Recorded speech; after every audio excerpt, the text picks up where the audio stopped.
साथियों, किसी ने बड़ी प्यारी बात कही है। बख्श देता है खुदा उनको जिनकी किस्मत खराब होती है। वो हरगिज बख्शे नहीं जाते जिनकी नीयत खराब होती है। नमस्कार साथियों, मैं सौमित्र पांडे जीवन एक अवसर समिति में आप सभी का हार्दिक स्वागत करता हूँ। नीयत को लेकर बहुत सी बातें आती हैं। नीयत साफ है तो नीयत ही शानदार होगी। नीयत को साफ रखिए। नीयत में खोट आने के साथ हमारा पूरा व्यक्तित्व बदल जाता है। हम जैसा सोच रहे होते हैं वैसे ही तरंगे हमारे शरीर से निकलती हैं। चतुर से चतुर व्यक्ति भी नीयत से उभरे भाव को छुपा नहीं सकता। नीयत अच्छी होनी चाहिए। अपना भला सोचने में कोई बुराई नहीं, लेकिन किसी का अहित करके भी अपना भला देखने की नीयत से बुरी कोई चीज नहीं है। लाख कोशिश कर लें, अपने मन के भाव को हम छुपा नहीं सकते। नीयत साफ है तो साथियों बड़ा सम्मान मिलता है।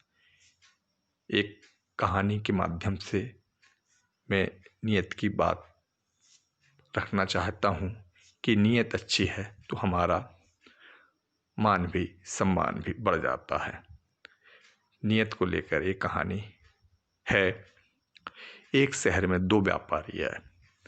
एक घी का कारोबार करता था, दूसरा चमड़े का कारोबार करता था।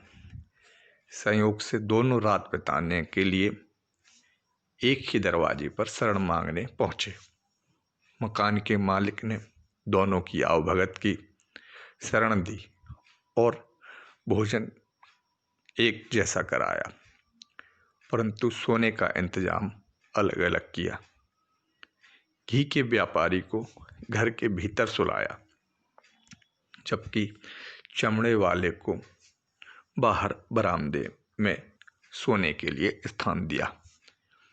दूसरे दिन वे दोनों व्यापारी माल खरीदने गए।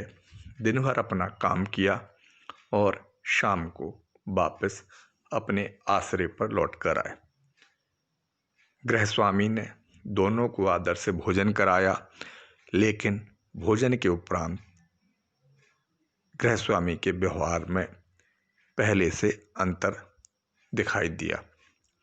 दोनों जब सोने चले तो गृह स्वामी ने सोने की व्यवस्था परिवर्तित कर दी। पिछली रात चमड़े के व्यापारी को बाहर सुलाया गया था, उसकी जगह आज घी के व्यापारी को सोने को दी गई। घी के व्यापारी से कहा गया कि आज आप बाहर सोएंगे, जहां कल चमड़े का व्यापारी सोया था। इस पर दोनों व्यापारी बेहद चकित हुए। दोनों ने जब इसका कारण पूछा तो गृहस्वामी ने कहा, मैं अतिथि की भावना के अनुसार उसके साथ व्यवहार करता हूँ। माल खरीदने जाते समय आप दोनों चाहते थे कि माल सस्ता मिले, तो घी तभी सस्ता मिल सकता है जब देश में खुशहाली हो। चमड़ा तभी सस्ता मिल सकता है जब अधिक पशुओं की हत्या हो। इसलिए मैंने घी के व्यापारी को भीतर सुलाया और चमड़े के व्यापारी को बाहर। अब आपने माल खरीद लिया तो अब उसी माल को बेचने की नीति आप सोचने लगे। लौटकर जब आप वापस आए तो आप दोनों की जो मनः स्थिति है उसमें परिवर्तन हो गया। अब आप दोनों चाहते हैं कि आपका माल महंगा बिके और आपको अधिक मुनाफा हो। घी दूध की कमी होने से ही घी महंगा हो सकता है। देश में दूध, दही और घी के अभाव की कामना तो दुर्भावना है। वहीं चमड़ा तभी महंगा हो सकता है जब पशु हत्या कम हो। है जो अहिंसा की भावना है वह अच्छी है।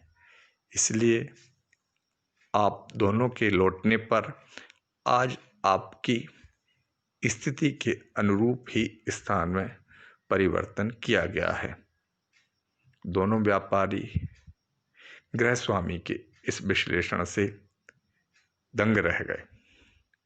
गृहस्वामी ने आगे कहा, ठीक है कि आप लाभ के लिए ही सब कुछ कर रहे हैं, पर मनुष्यता को दरकिनार करके व्यापार करने का कोई अर्थ नहीं। वैसे तो बड़ी सरल सी बात है, पर इसके पीछे का मनोविज्ञान कितना सही है। तो साथियों, यही कहा गया है कि हमारी नीयत अच्छी होगी तो हमें बरकत होगी। धन्यवाद साथियों।